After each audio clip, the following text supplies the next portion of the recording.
Quick apologies if things sound a little bit different. I'm actually not at home. I'm not recording on my usual setup. This is the recording booth in my school. And I'm here today just in a really good disposition of happiness because Sam Gagner has just been put on waivers by the Vancouver Canucks.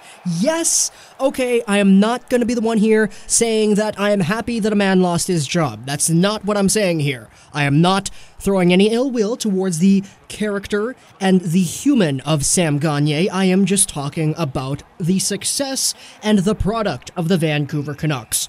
Gagner was a player who everybody kind of had their eye on when it came to thinking about people who probably should have been waived.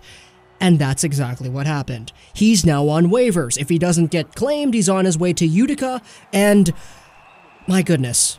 Just think, the Utica Comets, with Koland, Gadjevich, Palmu, Dahlin, Juolevi, and Sam Gagner?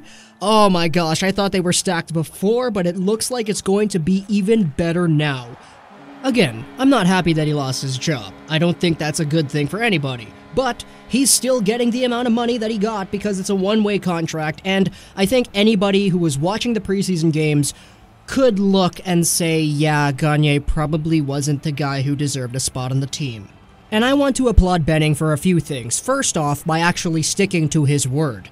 Remember back then, at the beginning of the offseason, everybody was like, oh, they're gonna play all these veterans and all that over the younger guys, but Benning was like, yeah, nah fam, we got this. If a young player comes in here and he outperforms the older guys, he's getting a spot and we will make moves. That is exactly what happened here. The player who, let's just say, was the one who kicked Gagner out of the lineup, in my opinion, it was Tyler Motte, because a lot of people didn't really expect Motte to come in and be the good player that he was in the preseason.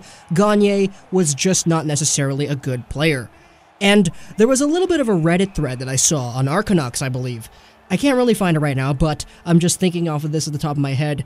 They were talking about Gagner and Eriksson, because Eriksson is also a player who a lot of people harp on because, yo, he doesn't really do anything. Eriksson is a player who is good defensively.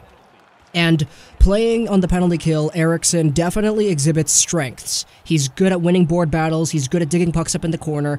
Gagner is not that. Gagner is a player who's supposed to score, but who doesn't score. I think that was the exact wording of what I found on Reddit, I'm not sure, but a lot of people were talking about why don't they do the same with Eriksson. First off, I don't think they can because of the no-move clause. Secondly, Gagner provides much less to the Canucks than Loui Eriksson does, which is kind of an argument that I wanted to bring up here because I thought it was relevant, but regardless, Tyler Motte is a guy who pushed Gagner out of the lineup, and Jim Benning came out and said, yeah, we tried to move Gagner, we tried to trade him out, but nobody was taking it, and because of that, the next best option was to send him down on waivers, which is exactly what they did, and is now the status quo of the moment. Sam Gagner, ladies and gentlemen, is no longer a Vancouver Canuck. If he gets claimed, he's on another team, and if he doesn't get claimed, he's on the Utica Comets. And a lot of people are kind of thinking, well, really? You couldn't even get like a 7th for him? Look at what the Leafs did with Connor Carrick. But take a look at this. Sam Gagner is a forward, playing for the Vancouver Canucks, a team with arguably the worst forward core in the league, and he couldn't even crack it. Gagner has done nothing during this preseason to show us that he belongs on this team, which was like the 6th worst team in terms of offensive production last season, and that was a team that had the Sedins and Vanek. So Gagner coming into this year just had no momentum at all, and that is why he was placed in the position that he was placed in. Nobody wanted to take him because, hey, you couldn't crack the Canucks with one of the worst forward cores in the league.